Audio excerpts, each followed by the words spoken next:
Good morning everyone, my name is Eklavya Singh, I am from Sacred Heart School. Good morning everyone, my name is Manasvi Pandey, I am from Sacred Heart School. Good morning everyone, my name is Kumari Jai from Sacred Heart School. Our project is all about water management. Our project name is Bucket Water Flow System.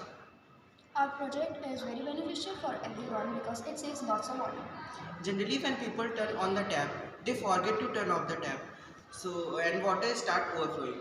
So we have made a device in which we have used many type of components like This is jumper wire, Arduino, LED, register, breadboard, buzzer. and it works like this. When we put this water level sensor in bucket, so the red light is start with buzzer.